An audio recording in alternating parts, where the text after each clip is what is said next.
মনে রেখো, একটা নারী পারে তার সংসারটা পরিবর্তন করতে, একটা পুরুষ নয়। সংসার সুখের হয় পুরুষের গুণে।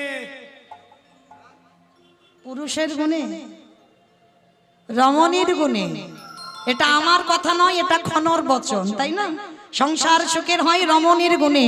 কিন্তু মা একটা কথা বলি, এই যে রমণীর গুণ, এই নারীর কথা বলতে গিয়ে একটা কথা মনে পড়ে গেল, একটু মন দিয়ে শুনবে। একটা মেয়ে না জন্মাবার আগে থেকে মাতৃজঠরে থাকা থেকে বাবা তারা প্রসাদ পায়। আর প্রসাদ ভোজি মানে বোঝো তো মা, ভগবানকে নিবেদন করে প্রসাদ পায়। তা মেয়েটা যখন জন্মালো, মামার আদর করে তার নাম রেখেছিল শক্তমা। মেয়েটার নাম রেখেছিল শক্তমা। আর ছোটবেলা থেকে বাবা গীতা পাঠ, ভাগবত পাঠ, প্রসাদ সেবা এছাড়া মেয়েটা কিছু জানতো না। কিন্তু তার কপালটা এমনই একটা ছিল, ভগবান এমন করে দিল, বড় হবার পরে যে ঘরে বিয়ে দেওয়া হলো তারা বাবা একেবারে ঘোর নাচতে। প্রসাদ তো দূরের কথা, ভগবানের মানে নাম কীর্তন তো শোনে না, পুজো অর্চনা বাড়িতে হয় না, নিরামিষ আহার হয় না, সর্বদা আমিষ আহার। আর সর্বদা যেন একটা সংসারের মধ্যে তামসিক ভাব। কিন্তু শক্তমা ছোটবেলা থেকে মা এমন করে তৈরি করেছে, শ্বশুর বাড়িতে গিয়ে এত কষ্ট, একটা দিনের জন্য কিন্তু বাপের বাড়ি বলেনি যে মা আমার এত কষ্ট। কেমন নারী দেখো। আর সেই মেয়েটা প্রতিদিন ওই নির্যাতনের মধ্যে থাকে, যে জন্ম থেকে প্রসাদ পায়, সে যদি শ্বশুর বাড়িতে গিয়ে বাবা ওই মাছ মাংস এগুলো পেতে হয়, তাহলে সেই মেয়েটার কত কষ্ট হয়। একটা দিনের জন্য বাপের বাড়ি বলেনি, শুধু একটাই প্রতিজ্ঞা ছিল, দয়াময় আমি কি পারবো না কোনদিন আমার এই পরিবারটাকে আমি কৃষ্ণ ভক্তের পরিবার করতে? আমি কি পারবো না যে স্বামী কোনোদিন কৃষ্ণ চরণে বসে না, যে স্বামী কোনোদিন হরি বাসরে যায় না, যে স্বামী কোনোদিন ভাগবত আসরে যায় না, আমি কি পারবো না এই পরিবারটাকে কৃষ্ণ ভক্ত করতে? সর্বদা মনে মনে কাঁদে, কিন্তু ঠাকুর ভক্ত নেই। ওই একটা কৃষ্ণের প্রতিচ্ছবি ছিল, তার কাছে বসেই কাঁদে। কিন্তু জানো মা, একদিন হঠাৎ দুপুরবেলা বাসনগুলো মাজছে, আর হঠাৎ কতকগুলো বৈষ্ণব ঠাকুর ওই খোল করতাল বাজিয়ে বাজিয়ে বলে যাচ্ছে, শোনো শোনো, এক সপ্তাহ ওই পাশের গ্রামে ভাগবত হবে, যদি তোমরা কেউ পারো তো ভাগবত শুনতে এসো। তো শক্তমা বাসন মাজতে মাজতে বাসনগুলো রেখে দিয়েছে, ছুটতে ছুটতে শাশুড়ি মার কাছে গেছে, মা ও মা, মা আমি তো জীবনে তোমার কাছে কিছু চাইনি, আজ আমি তোমার কাছে একটা জিনিস চাইবো, তুমি দেবে? যেই না বলেছে একটা জিনিস চাইবো দেবে, শাশুড়ি মা তো সব সময় বাবা, সে শাশুড়ি নয় তো শাশুড়িয়ে দেয়। সব শাশুড়ি শাশুড়ি হয় না, এক একটা শাশুড়ি আছে বাবা কথাবার্তা এমন করবে তোমার শ্বাস উড়ে চলে যাবে। তা সেরকম একজন শাশুড়ি। আর শক্তিমা সবে বিয়ে হয়েছে তো, আর সবে বিয়ে হলে মেয়েরা কেমন হয়, শাশুড়ি মার কাছে হাত জোড়ে করে বলছে, ও মামা পাশের গ্রামে ভাগবত হবে, একটু যাব শুনতে। সঙ্গে সঙ্গে শাশুড়ি মা রেগে গিয়ে বলে উঠলেন, অপদার্থ, এত বড় স্পর্ধা, তুই আমার ঘরের বউ হয়ে তুই কিনা রাতের অন্ধকারে ওই বাইরে যাবি ভাগবত শুনতে? আসুক ছেলে, এক্ষুনি আমি ছেলেকে বলবো, আর ছেলেকে বললে তোর ব্যবস্থা করবে। সঙ্গে সঙ্গে মা তো ছেলের কানে লাগালো, আর যখনই স্বামী, তো সে স্বামীও ছিল না, একেবারে আসামি।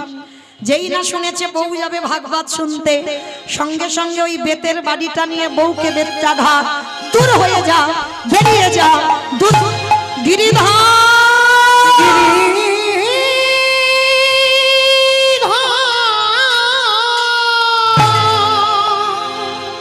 এত মারা মেরেছে, মেয়েটার সর্বঙ্গ দিয়ে রক্ত ঝরছে, ঘরের মধ্যে রেখে দিল দরজা বন্ধ করে। আর শক্তমা বসে বসে কাঁদছে আর বলছে, গিরিধর ছোটবেলা থেকে তোমার নাম ভালোবেসেছি, ছোটবেলা থেকে তোমার এই ভাগবত পাঠ, গীতা পাঠ এতেই আমার জন্ম, কিন্তু এমন ঘরে তুমি আমার সংসার করিয়ে দিলে যে বাড়িতে কৃষ্ণ নাম বলা যায় না, কৃষ্ণ নাম শোনাও যায় না। এত কান্না কাঁদছে না সারা রাত, আর বাইরে থেকে শাশুড়ি দরজা বন্ধ করে দিয়েছে। ও মায়েরা, ডাকার মতো যদি ডাকা যায় সে কি থাকতে পারে মন্দিরে? পাথর রূপে ত্যাগ করে দিয়ে শাশুড়ি মার রূপ ধারণ করেছে আমার গিরিধর। আর শাশুড়ি মার রূপ ধারণ করে দরজা বাইরে থেকে খুলে আজ শক্তমার কাছে গিয়ে বলছে, বৌমা বৌমা। চমকে উঠেছে, কে কি আমায় এমন করে বৌমা বৌমা বলে ডাকলো? বৌমা। সর্ব অঙ্গে আমার ভগবান শাশুড়ি হয়েছে, ওটা কিন্তু শাশুড়ি নয়, ভগবান শাশুড়ির রূপ ধরে এসেছে। সর্ব অঙ্গে হাত বুলিয়ে দিল। পরশমণি পাথরের নাম শুনেছ মা? লোহাতে ঠেকালে লোহা সোনা হয়ে যায়। আর আমার গোবিন্দ পরশমণির থেকে আরো মূল্যবান। কোন ভক্তির অঙ্গ যদি পরশ করে তার অঙ্গটা সোনার থেকে আরো দামি হয়ে যায়। যেই না শক্তমার অঙ্গে হাতটা দিয়েছি ভগবান শাশুড়ি সেজে, সব জ্বালা যেন নিমিষে জুড়িয়ে গেল। মা, ও মা, এইবার শাশুড়ি হয়ে বৌমার মাথায় হাত দিয়ে বলছে, বৌমা আমার ছেলের দ্বারা মার খাইয়েছি, বড় ব্যথা লেগেছে বাবা, কাঁদিস না, কাঁদিস না।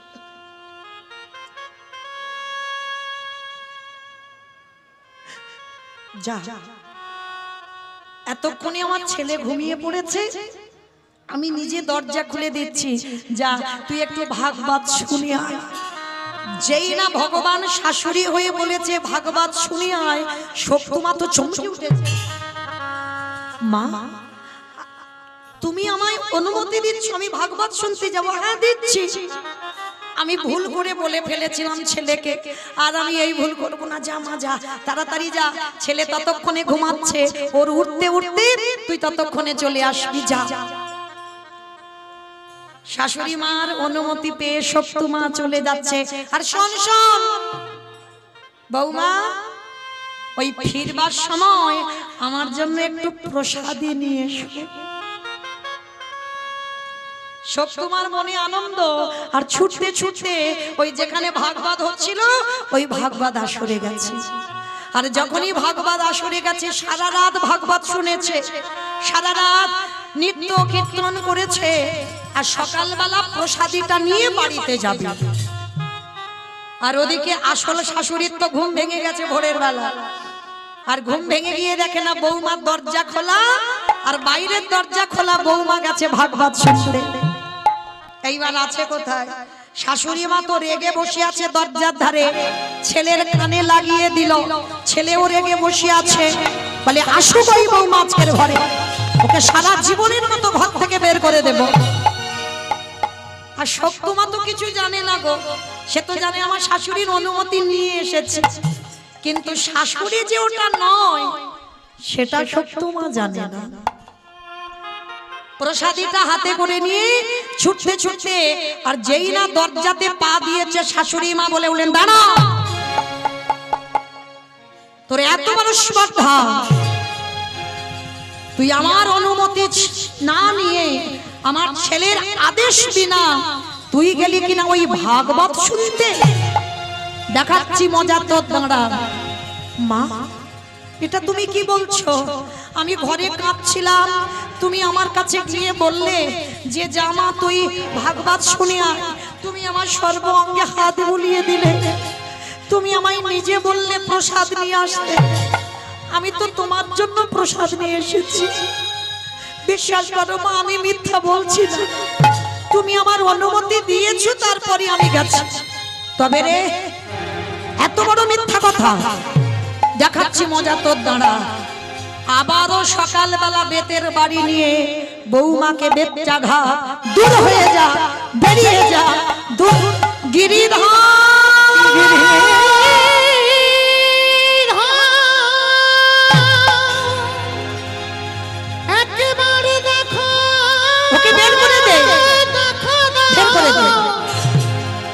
ওগো তুমি নাকি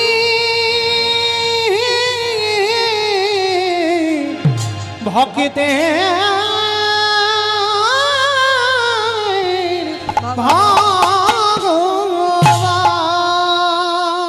যেই না বললেন ওকে গলা ধাক্কা দিয়ে বের করে দে। ভক্ত বাৎসল্য ভগবান মন্দিরের ওই প্রতিচ্ছবির মধ্যে বসে আছে। কে বলেছে গো চিত্রপটে ভগবান থাকে না? শক্তমাকে এত মার মারল, সর্ব অঙ্গ দিয়ে রক্ত ঝরছে। গিরিধর, তোমারে ভালোবাসলে যে এত কষ্ট পেতে হয় যদি জানতাম, আমি কোনোদিন তোমায় ভালোবাসতাম না। এত মারা মারলো। এই বাসি বাসি কাপড় পরে আছে কাচবে কে? এঠো বাসন পরে আছে মাজবে কে? ঘর বাড়ি পরিষ্কার করবে কে? ওদিকে আমার ভগবান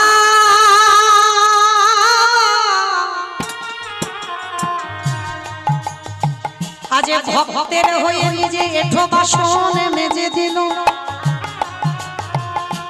ভক্তের হয়ে ভগবান বাসি কাপড়ে কেচে দিল। ভক্তের হয়ে ভগবান আজ দেখো নিজের হাতে ওই ঘর দেওয়া মুছে দিল। সে যে ভক্তের নিতাই গৌর হরি বল, হরি বল, হরি বল। ভক্তের লাগে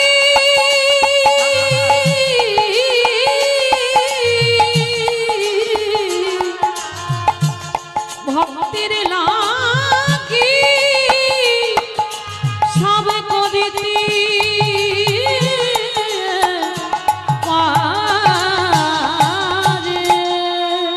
শাশুড়ি মা গিয়ে যেই না দেখা মাত্র সঙ্গে সঙ্গে চমকে উঠে কি আমার কল ধারে এত এঠো বাসন ছিল, কে মেজে দিল? আমার বাসি কাপড়গুলোকে ছাদে পরিষ্কার করে ধুয়ে দিল? ঘর বাড়ি কে ঝাড়ু দিয়ে মুছে দিল? সঙ্গে সঙ্গে শক্তমার আর বুঝতে দেরি হলো না। গিরিধর, আমি বুঝতে পেরেছি কাল রাত্রিবেলা তুমি আমার শাশুড়ি সেজে তুমি আমার অনুমতি দিয়েছো ভাগবত শুনতে যেতে। সেটা যদি সত্যি হয়, তোমার চরণে আমার নিবেদন, একেবারে কৃপা করে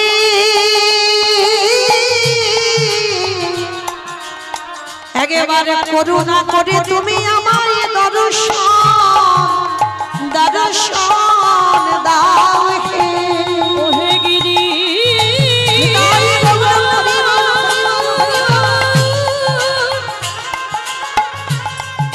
একেবারে কৃপা করে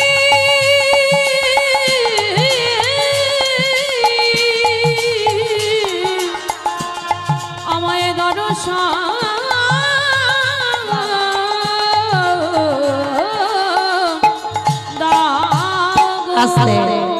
দৈব বাণী করল সত্য, আজ আমি যাব তোর পাশে। শাশুড়ির স্বামী দাঁড়িয়ে আছে, যাদের সেই নয়ন হয়নি, শুধুমাত্র বৌমার জন্য আমার ওই প্রতিচ্ছবি থাকতে পারলো না। আমার সত্যমাকে বামে নিয়ে আমার গিরিধারী দাঁড়িয়ে আছে। শাশুড়ি মা স্বামী সাক্ষাতে দর্শন করলো। দর্শন করে ওই বৌমার চরণ দুখানা জড়িয়ে ধরে বলল, ধন্য। এতদিন আমরা জানতাম ভগবানকে ডাকলে পাওয়া যায় না, কিন্তু আজ আমাদের চৈতন্য হয়ে গেল। আজ থেকে আমরা কেউ ভগবানের চরণ সেবা করব না। আজ থেকে বৌমা আমি তোমার চরণ ভজন করব। নিতাই গৌর প্রেমানন্দে হরি বল, হরি বল। তাহলে ভগবানের প্রতি সর্বদা বিশ্বাস রাখতে হবে মা। আর বিশ্বাস যদি রাখা যায়, ভগবান তোমার সামনে ঢাল হয়ে দাঁড়ায়। গলির মানুষের হরিনাম ছাড়া কোনো গতি নাই, কোনো গতি নাই, কোনো গতি নাই। কি মাইরা আপনারা প্রশ্ন করবেন, মৌমিতা কদিন ভোর কীর্তন শুনছি, সব কীর্তনিয়া এসে ওই একটাই কথা বলে, বলে হরিনাম শোনো, হরিনাম গাও, একাদশী করো, ভগবানের চরণে তুলসী দাও, তুলসী গাছে জল দাও। ও ছাড়া কীর্তনিয়াদের কোনো কথা নয়। ও যত যত কীর্তনিয়ার মুখে শুনবেন সবাই ওই একটাই কথা বলবে। কিন্তু মায়েরা একটা কথা বলে দিই, কীর্তনিয়ারা বলবে আর আপনারা শুধু কানে শুনে বাড়িতে চলে যাবেন হবে না। যে কথাটা বললাম একটু হৃদয়ঙ্গ করতে হবে না? সবার আগে মনে রাখতে হবে বাবা, কীর্তন বিষয়টা হচ্ছে একটু নারকেলের মতো। আমার নারকেল দেখেছো তো? তাহলে তা দেখবো নি, গ্রামাঞ্চলের মানুষ বলে সবাই নারকেল দেখেছে। তাহলে নারকেল যারা যারা দেখেছি বাবা, বাইরে একটা খোসা থাকে, খোসাটাকে ছাড়ালে কি নারকেল পাবে? ভিতরে গিয়ে দেখবে আরো বেশি শক্ত। তাহলে শক্ত জিনিসটাকে ভাঙতে হবে, তারপরে যদি ভিতরে সাদা রঙের শ্বাসটা টেনে ছাড়াতে পারো, তারপরে যদি আস্বাদন করতে পারো, তাহলে বুঝবে তুমি নারকেলের স্বাদটা কেমন। এই কীর্তন বিষয়টা বাবা ঠিক এই রকম, মানে উপর থেকে কীর্তন শুনলে হবে না, তলিয়ে ভাবার নাম তত্ত্ব একটু ভিতরে যেতে হবে। আর কীর্তন আসরে বসে যত ভিতরে যাবে তত কীর্তনের রস পাবে। তাহলে এই যে আমরা কীর্তনিয়ারা বলছি হরি ভজন করো, হরি ছাড়া গতি নাই, সত্যি কি গতি আছে মা? ভালো করে বিচার করে দেখেন, যে যত বড় ধনী হও না কেন, যার যত টাকা থাকুক না কেন, যার যত অর্থ থাকুক না কেন, কেউ যদি সারা জীবন দিল্লি বোম্বে কাটায়, কেউ যদি সোনার পালঙ্কে ঘুমায়, কেউ যদি টাকার বিছানায়ও ঘুমায়, তবু মনে রাখতে হবে বাবা, পৃথিবীতে এরা তোমার কেউ আপন নয়। যারা এখানে গীতা ভাগবত জ্ঞানী বসেছেন, যারা গ্রন্থ পড়েন বা গ্রন্থ শোনেন, তারা জীবনে বলবে না সব আমার আমার আমার। ছেলে আমারে, মেয়ে আমারে, জায়গায় আমারে, জমি আমারে, বৈভব আমারে, বন্ধু আমার। কিন্তু মনে রেখো ভাই, বাঁশি যদি বেজে যায় পড়ে থাকবে সরকারি খামার। এসেছো একা, তুমি যাবে একা। যেদিন এসেছিলে মা সংসারে, তোমার পরনে কেউ কিছু দিয়ে আনেনি, আর যেদিনে তুমি সংসার ছেড়ে চলে যাবে, এই সংসার তোমাকে পরনে একটা কিছু দিয়ে পাঠাবে না।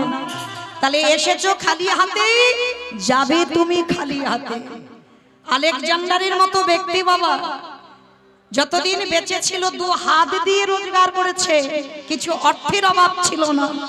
কিন্তু সেই আলেকজান্ডার মরার আগে বলে গেল যে আমার মৃত্যুর পর আমার দেহটাকে যখন কফিনের বাক্সে করে নিয়ে যাবে, আমার এই কফিনের বাক্স থেকে 2টো হাত যেন বের করে দেওয়া হয়। সবাই প্রশ্ন করেছিল কেন? বলে আমি আলেকজান্ডার হয়ে জগৎকে দেখাতে চাই, ওরে জগৎ এসেছিলাম খালি হাতে, যেদিনে চলে যাচ্ছে সেদিনও খালি হাতে। কটা দিনের জন্য আমার আমার করে কৃষ্ণ ভজন ভুলে গেলাম, কৃষ্ণ সাধনা করলাম না।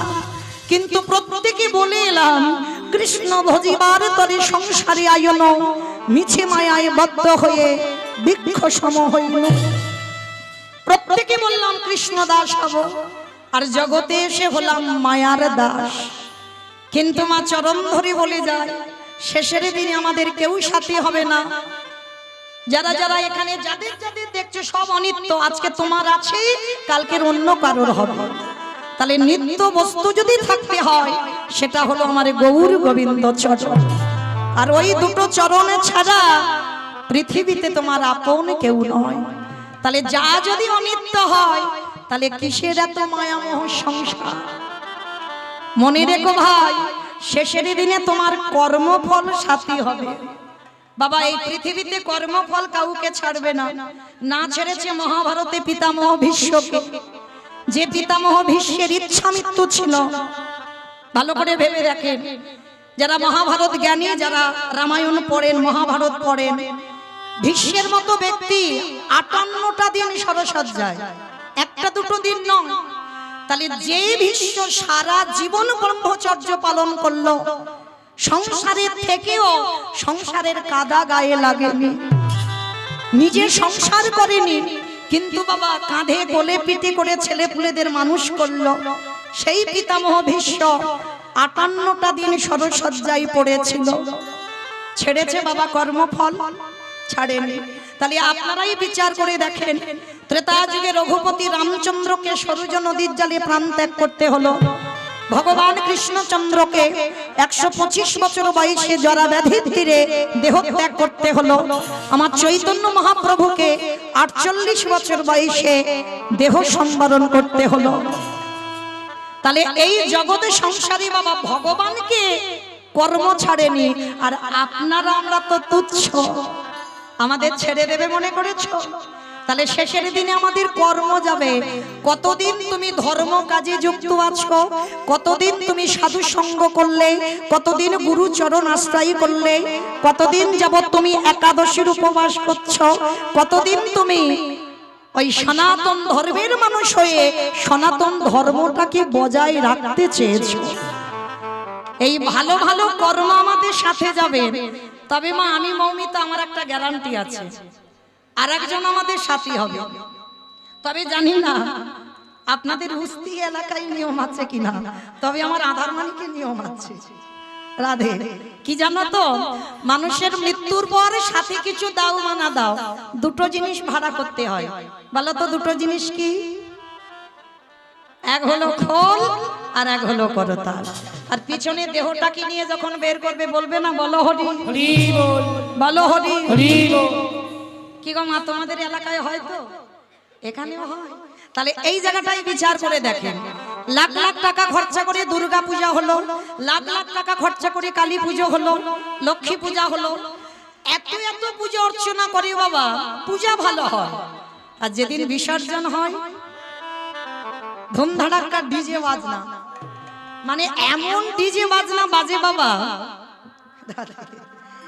এমন ডিজে বাজবে বাবা যেন হার্ট ব্লক হয়ে যাবে, এমন নাচানাচি হয়। তাহলে এইগুলো চেতনা বাবা, তাহলে সেটাও তো মা।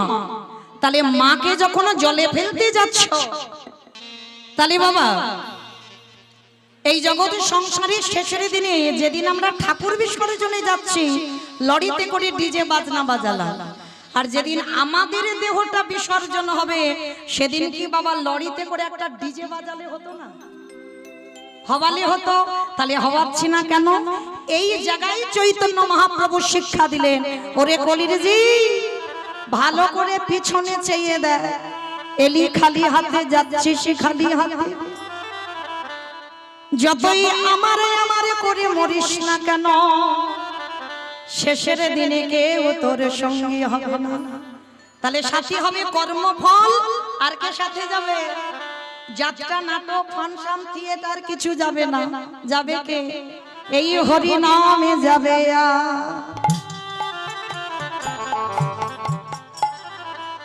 আমাদের পচা দেখো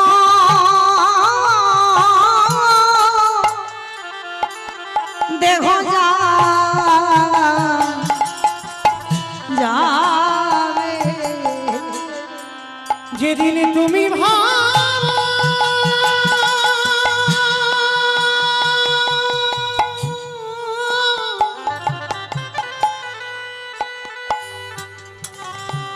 যেদিন তুমি ভাবা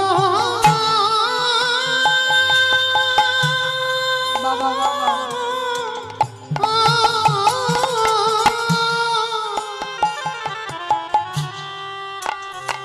যেদিন তুমি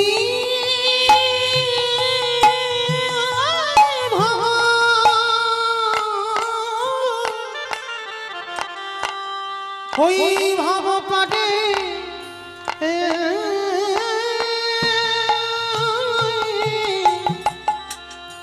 পড়ে যাবে,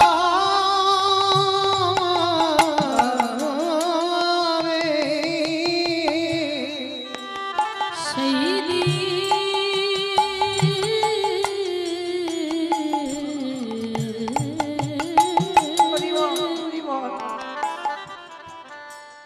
সেই দিনে নামে যাবে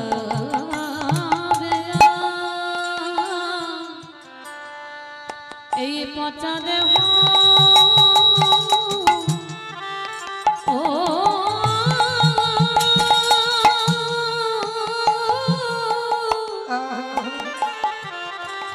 দেহ যাবে, আস্তে ভগবান জগৎকে বোঝাতে চাইলো, নিজে কিন্তু ভক্ত হয়েছে। মা চৈতন্য মহাপ্রভু ভগবান হয়ে কিন্তু নদিয়ায় আসেনি, ভক্ত হয়ে নদিয়ায় এলো। আর ভক্ত হয়ে নদিয়ায় এসে নিজে ভক্ত হয়ে সমাজকে শেখালো, ওরে কলির জীব, আমি বিশ্বের স্রষ্টা মালিক ভগবান হয়ে আমি যে কর্ম করছি তোরা আমাকে দেখে শেখ। এই চৈতন্য মহাপ্রভুর বাবা শেষ সময়টা কোথায় ছিল জানো? অনেকে গেছেন কিন্তু বুঝতে পারেন না। আস্তে আস্তে কথা নয়, যে জায়গাটা ছিল বাবা জগন্নাথ ধাম, শ্রীক্ষেত্র, লীলাচল। আচ্ছা বয়েরা একবার হাত তুলে দেখান তো কতজন জগন্নাথ ধাম, পুরী ধাম গেছেন? ওরে বাবা, মানে সবাই মোটামুটি চলে গেলাম। আচ্ছা কতজন গম্ভীরা দর্শন করেছেন? একবার হাতটা তুলে দেখান। বেশ। আচ্ছা কতজন সিদ্ধ বকুল দর্শন করেছেন? একবার দেখান। আর কতজন সমুদ্রে ঢেউ খেয়েছেন? একবার দেখান। হ্যাঁ দেখেছো তো, এই হচ্ছে সমাজ। পুরী ধামে গেলাম আমরা, এতজন ভক্ত হাত তুললাম। সমুদ্রে পাল্টি খেলাম বাবা, ওখানে 4 দিন যদি থাকি কম করে 3 দিন পাল্টি খেয়েছি। আর লক্ষ্য করেন, এদিকে গম্ভীরা চিনলাম না, এদিকে সিদ্ধ বকুল চিনলাম না। অনেকে হরিদাস ঠাকুরের সমাধিটা দেখেছে, কিন্তু হয়তো দেখেছো মনে রাখতে পারো। কিন্তু এটাই বাবা আমরা কলির জ্ঞান অন্ধ। যে জায়গাগুলো বড় মূল্যবান, যে জায়গাগুলো পরশ করলে আমাদের মতো মনুষ্য জীবন ধন্য হয়ে যায়, সেই জায়গাগুলোই আমরা পদধূলা দিতে চাই না বাবা। এই যে মহাপ্রভু অন্তিম সময় মানে শেষ সময় যেখানে কাটাতো, যে জায়গাটার নাম হচ্ছে গম্ভীরা, আর ওখানের মানুষরা বলে রাধাকান্ত মঠ। এই রাধাকান্ত মঠের পাশেই আছে বাবা সিদ্ধ বকুল।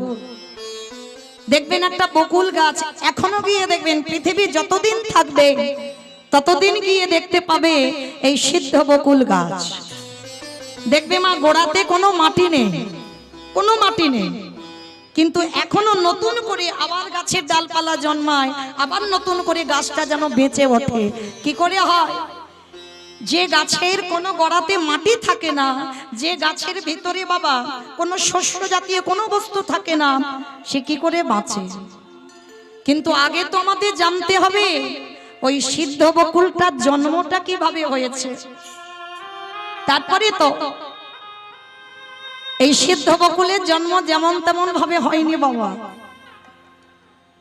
এই পৃথিবীর মাটিতে সব থেকে নাম জপ বেশি করতো বাবা নামাচার্য হরিদাস ঠাকুর। ওনার মতো নাম জপ কেউ করতে পারেনি, কোনোদিন করতে পারেনি। বড় মূল্যবান কথা মা, একটু মন প্রাণ দিয়ে আস্বাদন করবেন কেমন? এই যে হরিদাস ঠাকুর প্রতিনিয়ত যেখানে সিদ্ধ বকুল গাছ আছে, তখন বকুল গাছের জন্ম হয়নি, বকুল গাছে জন্মাবার আগে হরিদাস ঠাকুর প্রতিনিয়ত ওখানে বসে বসে নাম জপ করত। আর ভক্ত কাকে বলে জানো? শিখে না। এই হরিদাস ঠাকুর এই আঠা মাখিয়ে রুটি বানিয়ে তারপরে সেকে খাবে না। হরিদাস ঠাকুর এমনই একজন ভক্ত ছিল, মনে মনে ভাবতো গৌর হরি, সেই তো ওই আঠাটা গিয়ে পেটেতে গলে যাবে, তাহলে কিসের জন্য আমি এত পরিশ্রম করি আমাকে রুটি বানাতে হবে? তার থেকে যদি আমি গ্লাসে আঠাটা গুলে খেয়ে নিই, তাতে তো আমার সময় নষ্ট হবে না, আর ততক্ষণে তো আমার নাম জপটা হবে। ভাবতে পারছেন মা? রুটি বানাতে টাইম লাগবে, নাম জপের সংখ্যা কমে যাবে, ওই জন্য গ্লাসে করে আঠা গুলে রোজ খেয়ে নেয়। একদিন আমার ভগবানের অন্তরে বড় ব্যথা লাগলো, ভক্ত আমার নাম জপ করবার জন্য রুটি বানাচ্ছে না, শুধুমাত্র গ্লাসে আঠা গুলে খেয়ে নেয়। এত বড় ভক্ত আমার। যাই, মহাপ্রভু গম্ভীরা থেকে এসে হরিদাসকে হৃদয়ে নিয়ে বলছে, হরিদাস শোনো, তুমি এই যে প্রতিদিন এইভাবে নাম জপ করো, তোমার খাওয়া ঠিক হয় না। শোনো, আজকে থেকে তোমার খাবারের চিন্তা করতে হবে না, আজকে থেকে তোমার খাবারের চিন্তা আমি করব। ও হে গৌর হরি, এই জগতের সংসারের মাঝে আমার মতো পাপী, আমার মতো অধম হে জগতে আর কেউ না। গৌর হরি, তুমি আমার জন্য খাবার দেবে প্রতিদিন? বলে হ্যাঁ, যে আমাকে চাই তারই আমি চাই, যে আমারে না চাই আমি তারই না চাই। এই জগতের সংসারের মাঝে আমার চরণে যে জন দেহ মন প্রাণ সমর্পণ করে, এই পৃথিবীতে তার হয়ে যদি কেউ না থাকে, আমি ভগবান হয়ে তার হয়ে যাওয়া। যেজনে কৃষ্ণ বলে হরি বল, হরি বল, হরি বল।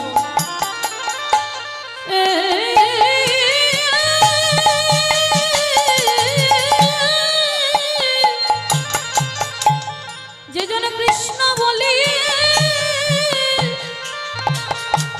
একেবারে কাঁদিতে পারে, আমি জীবনের মতো তার হয়ে যাই।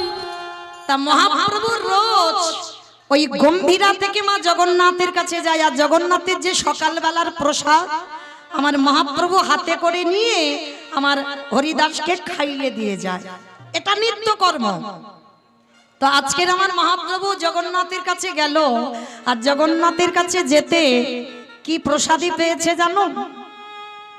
জগন্নাথ ওই বকুল গাছের কাঠি দিয়ে দাঁতন করে, প্রতিদিন বকুল গাছের কাঠি দিয়ে দাঁত মাজে জগন্নাথ। আর আজকে সকালবেলা আমার মহাপ্রভুর হাতে ওই বকুল গাছের কাঠিটা পড়েছে। মহাপ্রভু বকুল গাছের কাঠিটা নিয়ে ভাবে, ওরে ভক্ত রে, আজ তোকে ভালো মতো কিছু দেবার মতো কিছু পেলাম না, তাহলে বকুল গাছের কাঠিটা যখন পেলাম, এটাই আজকে তুই প্রসাদী পাবি। মহাপ্রভু এসে হরিদাসকে বলছে, হরিদাস, ও হরিদাস এইদিকে এসো। প্রভু আমায় ডাকছিলে? শোনো হরিদাস, আজকের আমার জগন্নাথ তোমার জন্য প্রসাদী দিয়েছে। বলে প্রভু কি দিয়েছে দেখি একবার। যেই না হাতে করে নিয়েছে না, দেখে না বাবা একটা বকুল গাছের কাঠি, বকুল গাছের কাঠিটা নিয়ে বলছে, হরিদাস আজকে তুমি এইটুকু প্রসাদ পাওয়ার কিছু জোটেনি তোমার জন্য। বলে ঠিক আছে প্রভু, এটা তো মহাপ্রসাদ, কারণ এটা জগন্নাথই প্রসাদী করেছে, তারপরে তুমি একটু পেয়েছো, তারপরে আমি পাবো। আর অনেকটা বড় কাঠি তো বাবা, অর্ধেকটা হরিদাস ঠাকুর সেবা করেছে আর অর্ধেকটা রেখে দিয়েছে। আর অত বড় কাঠিটা সেবা করতে পারিনি, অর্ধেকটা রেখে দিয়ে ওই যেখানে বসে বসে নাম জপ করছিল ওই সামনে বাবা মাটিতে বকুল গাছের কাঠিটা পুঁতে দিয়েছে। আর বকুল গাছের কাঠিটা পুঁতে দিয়ে হরিদাস ঠাকুর বসে বসে নাম করছে। আর এত রোদ, ওই রোদ যখন আমার হরিদাসের অঙ্গে পড়ছে না, সর্ব অঙ্গ দিয়ে বাবা যেন ঘাম ঝরে ঝরে পড়ছে, এতটা গরম, এত তাপ হয়েছে। তা প্রভু আমার ওই গম্ভীরায় আর থাকতে পারছে, ভক্তের কষ্ট হচ্ছে না। ও মায়েরা, আমরা বলি আমরা জগতে কত কষ্ট পাই, আমার ভগবান নাকি কষ্ট পায় না। কিন্তু একটা কথা মনে রেখো, ভক্ত যত না কষ্ট পায় তার থেকে হাজার হাজার গুণে বেশি আমার ভগবান কষ্ট পায়।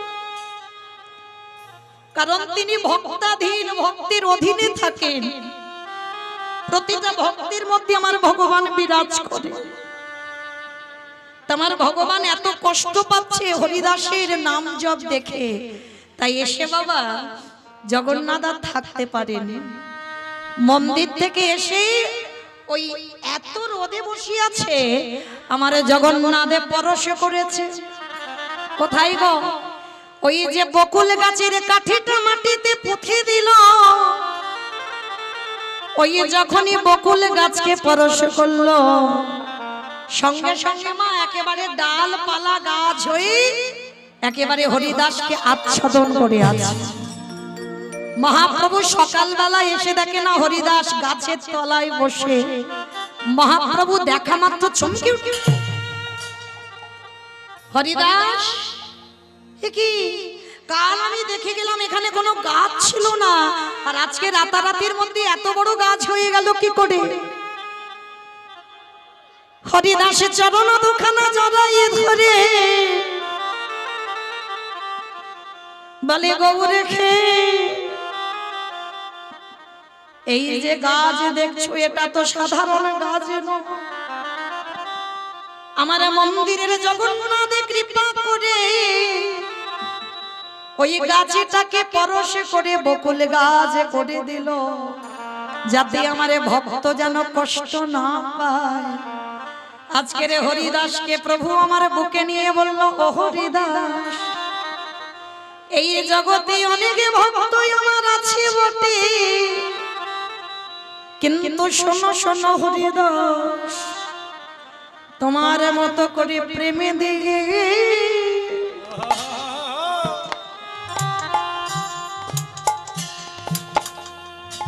প্রেমে দিয়ে আমায় কেহ না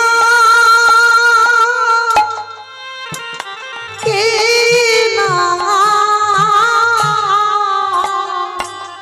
সবাই মন্ত্রে তন্ত্রে নিতাই গৌর প্রেমা হরি বল হরি বল।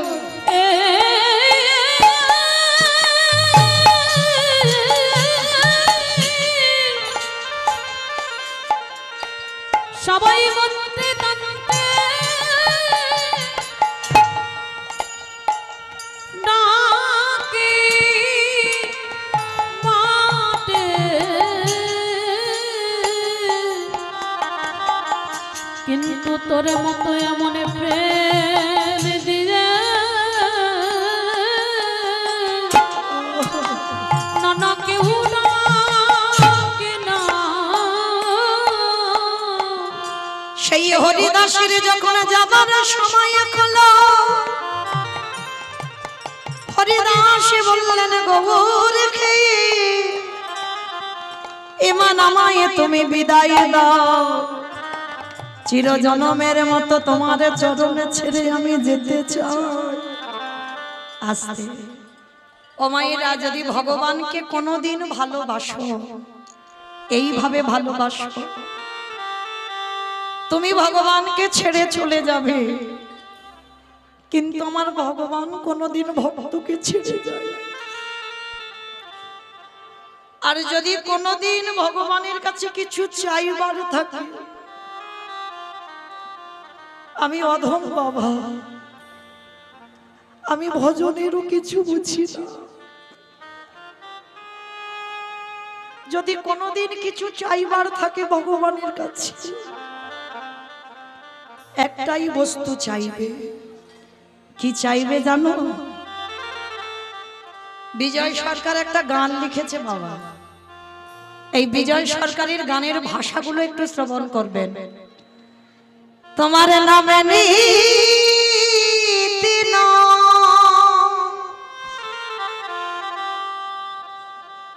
নয়ন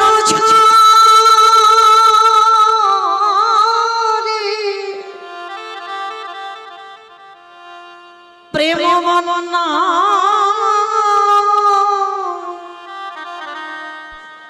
ভেসে যায়। দয়া তুমি চিরকাল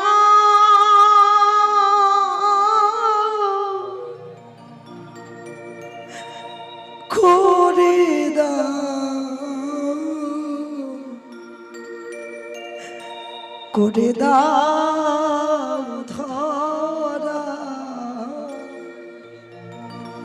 তোমার নামে নিতে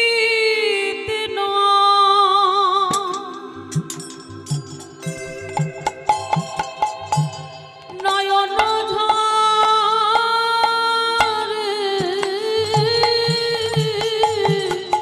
ভগবানের কাছে কোনদিন ধনী হতে ছিল না। হেসে যা বাবা বাবা চিরকাল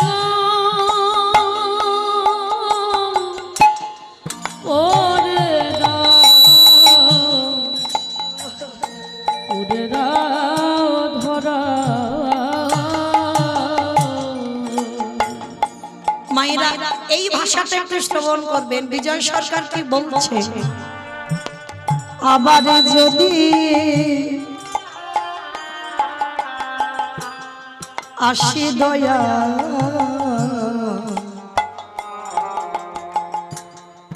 এ ভব সংসারে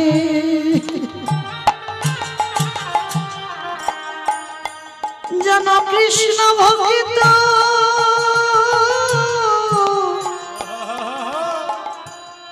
মায়ের গর্ভে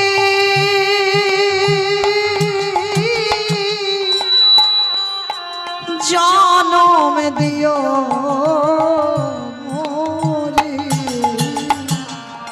আবার যদি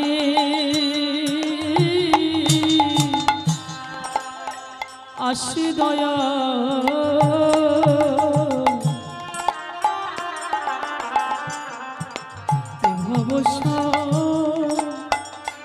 সারে যেন কৃষ্ণ ভক্তি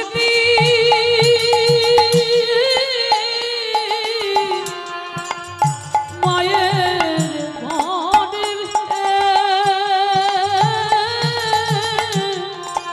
জনম দিও মোরে।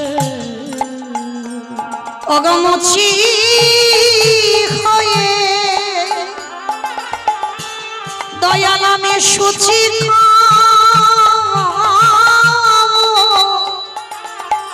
সেদিন মুচি হয়ে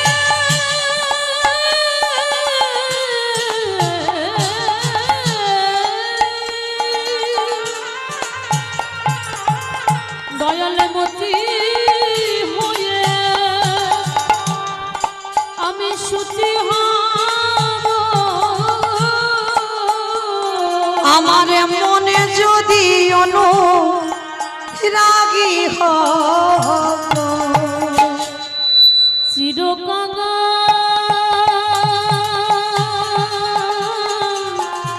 করে দাও নিতাই গৌর প্রেমানন্দে হরি বল হরি বল হরি বল।